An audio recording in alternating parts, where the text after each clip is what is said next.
Students welcome to this lecture. इस लेक्चर में हम डिस्कस करेंगे सॉलिड स्टेट डिटेक्टर को।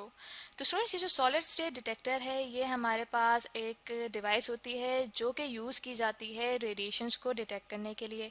जैसे कि हम कुछ लेक्चर्स में डिस्कस करते आए हैं कि रेडियो एक्टिविटी हमारे पास एक ऐसा अमल होता है जिसके अंदर रेडियो एक्टिव एलिमेंट्स, यहाँ पे रेडियो एक्टिव को मैं RA से डिनोट करूँ, तो रेडियो एक्टिव एलिमेंट्स हमारे पास ऐसे एलिमेंट्स होते हैं जो कि अनस्टेबल होते हैं और वो अपने आप को स्टेबल एलिमेंट्स में कन्वर्ट करते हैं कुछ रेडिएशंस को एमिट आउट करने के बाद। ठीक है, तो यहाँ पे हम लिख लेते हैं कि रेडियो एक्टिव एलिमेंट्स कुछ रेडिएशंस को एमिट आउट करने के बाद स्टेबल एलिमेंट्स में कन्वर्ट होते हैं। यहाँ पे रेडिएशंस को RD से मैंने शो किया है। तो स्टूडेंट्स, ये जो रेडिएशंस एमिट आउट करते हैं रेडियो एक्टिव एलिमेंट्स, ये एक टाइप की नहीं होती हैं, मुख्तलिफ टाइप्स की होती हैं। तो हमारे पास कुछ ऐसे डिवाइसेस हैं जो इन रेडिएशंस को डिटेक्ट करने और इनके दरमियान में डिस्टिंग्विश करने के काम आती हैं। तो इस लेक्चर से पहले हम डिस्कस कर चुके हैं विल्सन क्लाउड चैम्बर को और गीगर म्यूलर काउंटर को। तो वो हमारे पास ऐसे डिवाइसेस हैं जो कि इन्हीं रेडिएशंस को डिटेक्ट करने और इनको डिस्टिंग्विश करने के काम आती हैं। तो इस लेक्चर में हम डिस्कस करेंगे कि सॉलिड स्टेट डिटेक्टर हमारे पास कैसी डिवाइस है। तो सुनिए, ये जो सॉलिड स्टेट डिटेक्टर होता है इसका फ़ायदा ये होता है कि इस डिवाइस के थ्रू हम लो एनर्जी पार्टिकल्स को डिटेक्ट कर सकते हैं। ठीक है, detect low energy particles, low energy particles. ठीक है, यानी कि जो हमारे पास रेडिएशंस हैं इनके अंदर जो पार्टिकल्स हैं वो लो एनर्जी के भी हों तो हमारे पास जो सॉलिड स्टेट डिटेक्टर है ये इनको डिटेक्ट कर लेता है। हालांकि जब हमने गीगर म्यूलर ट्यूब को डिस्कस किया था तो उसके अंदर हमने देखा था कि उस ट्यूब के अंदर चाहे लो एनर्जी के या चाहे हाई एनर्जी के पार्टिकल्स एंटर हों तो जो हमारे पास पल्स आएगी वो सिमिलर ही आएगी दोनों केसेस में। इसलिए जो हमारे पास गीगर म्यूलर ट्यूब का केस था, ठीक है, उसके अंदर हमारे पास इतनी अच्छी मेजरमेंट्स नहीं आती। ठीक है, तो इसलिए ये जो सॉलिड स्टेट डिटेक्टर है वो उसकी जगह पे इस्तेमाल किया जाता है। इसी तरह से स्टूडेंट्स, जो सॉलिड स्टेट डिटेक्टर है इसका जो दूसरा बेनिफिट इसका ये होता है कि फास्ट काउंटिंग के काम आता है। ठीक है, ये फास्ट काउंटिंग के काम आता है जो कि हम एक गीगर म्यूलर काउंटर में नहीं कर सकते। फास्ट काउंटिंग से मुराद ये है कि जब एक डिटेक्टर के अंदर बहुत ज़्यादा रेट पे पार्टिकल्स एंटर हो रहे हों, ठीक है, तो उनको काउंट करने के लिए हम कहेंगे कि अब फास्ट काउंटिंग की ज़रूरत है। तो सॉलिड स्टेट डिटेक्टर तो फास्ट काउंटिंग कर लेता है, लेकिन जो हमारे पास गीगर म्यूलर काउंटर था वो फास्ट काउंटिंग क्यों नहीं कर सकता? वो इसलिए नहीं कर सकता था कि उसके अंदर प्रॉब्लम आ जाता था डेड टाइम का। ठीक है, तो डेड टाइम हमने डिस्कस किया था कि गीगर म्यूलर काउंटर में, यहाँ पे हम क्लियर करके लिख देते हैं कि ये हमारे पास जो डेड टाइम था ये हमारे पास था गीगर म्यूलर काउंटर में, जिसे मैं GMC से डिनोट कर रही हूँ। तो डेड टाइम ऐसा टाइम था जिसके अंदर चाहे जितने भी पार्टिकल्स एंटर हो रहे हों उस ट्यूब के अंदर, तो हमारे पास कोई पल्स काउंट नहीं होती थी। ठीक है, तो स्टूडेंट्स इसका मतलब है कि जो गीगर म्यूलर काउंटर है उसमें हम फास्ट काउंटिंग नहीं कर सकते, इसीलिए उसकी जगह पे सॉलिड स्टेट डिटेक्टर यूज़ किया जाता है जो कि एक फास्ट काउंटिंग कर सकता है। तो स्टूडेंट्स, ये जो सॉलिड स्टेट डिटेक्टर है ये किससे बनता है? ये बनता है PN जंक्शन से। ठीक है, तो स्टूडेंट्स PN जंक्शन हमारे पास क्या चीज़ होती है? तो जैसे कि हमारे पास तीन किस्म के मटेरियल्स हैं, जैसा कि कंडक्टर्स, इंसुलेटर्स और सेमीकंडक्टर्स। ठीक है, तो सेमीकंडक्टर्स ऐसे मटेरियल्स होते हैं जिनकी जो कैरेक्टरिस्टिक्स होती हैं वो होती हैं कंडक्टर्स और इंसुलेटर्स के दरमियान।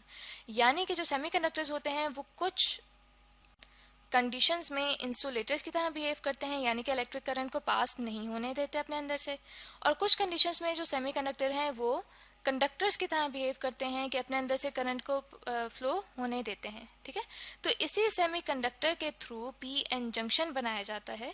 ठीक है, PN जंक्शन, PN जंक्शन उसमें होता यह है कि जो सेमीकंडक्टर है इसके अंदर एक्सटर्नल इम्प्योरिटीज़ इस तरह से पैदा की जा सकती हैं कि यहाँ पे अगर हम देखें कि ये हमारे पास एक सेमीकंडक्टर है तो इसके अंदर इम्प्योरिटीज़ ऐसे इंट्रोड्यूस की जाएंगी, ठीक है, कि इसकी जो एक साइड है वहाँ पे हमारे पास इलेक्ट्रॉन्स की कमी हो जाए।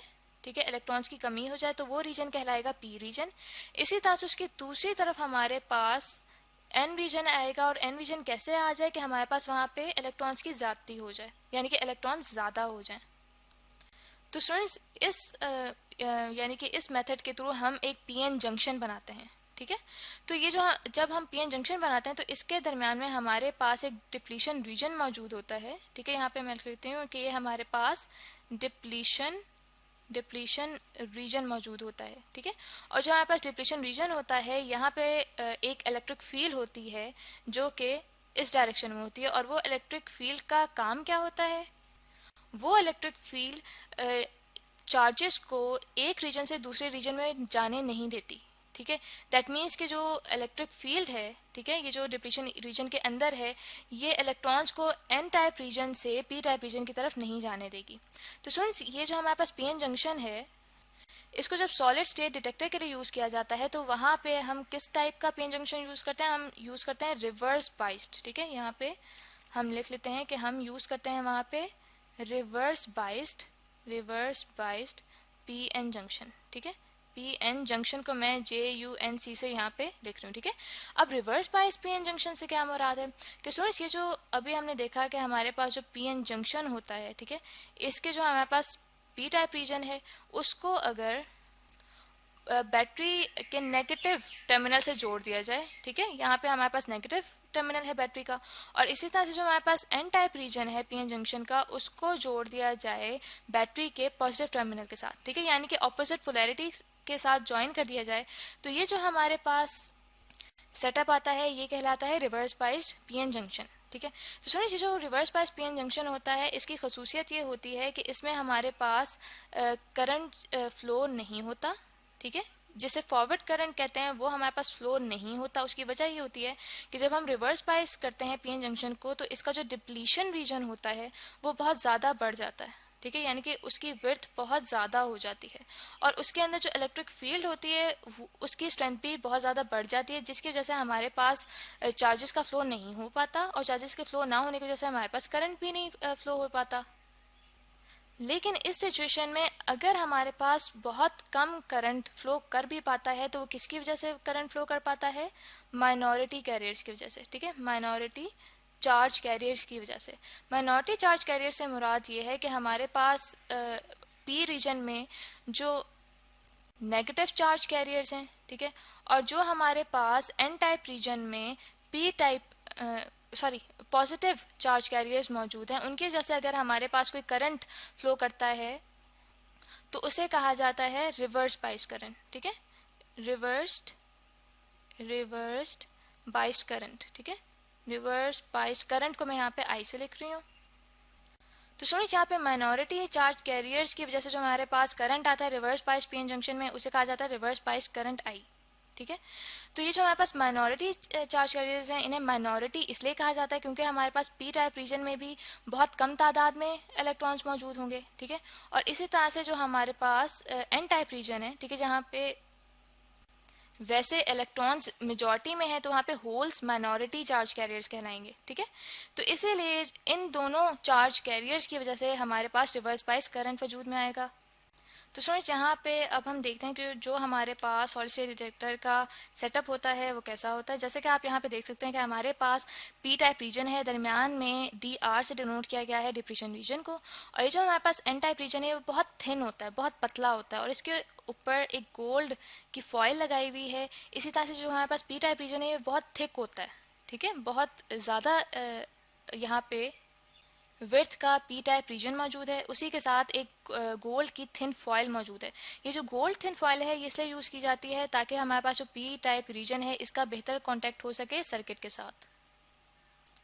तो स्टूडेंट्स, यहाँ पे आप देख सकते हैं कि हमारे पास इस सर्किट में एक बैटरी भी मौजूद है, एक रजिस्टर है। ठीक है, और साथ ही ये जो डॉटेड यहाँ पे आपको नज़र आ रहा है, यहाँ पे हमारे पास एक स्केलर मौजूद होता है जो कि पल्सेस को काउंट करने के काम आता है। तो स्टूडेंट्स, यहाँ पे जब पार्टिकल्स स्ट्राइक करते हैं इस एन टाइप रीजन को, तो एन टाइप रीजन इतना पतला होता है कि वो बहुत कम एनर्जी एब्जॉर्ब करता है इंसिडेंट पार्टिकल्स की, और ये इतना पतला होता है कि जो डिप्लीशन रीजन है उसे ऐसे कंसिडर किया जा सकता है कि वो बिल्कुल फ्रंट पे मौजूद है।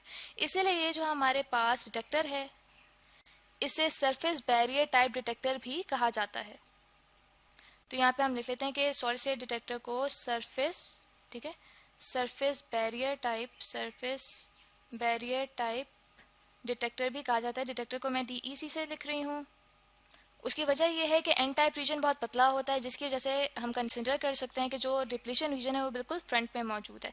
तो इससे नेक्स्ट लेक्चर में स्टूडेंट्स हम डिस्कस करेंगे सॉलिड स्टेट डिटेक्टर की वर्किंग को। तो आई होप स्टूडेंट्स के यहाँ तक आपको लेक्चर अच्छे से समझ आ गया होगा।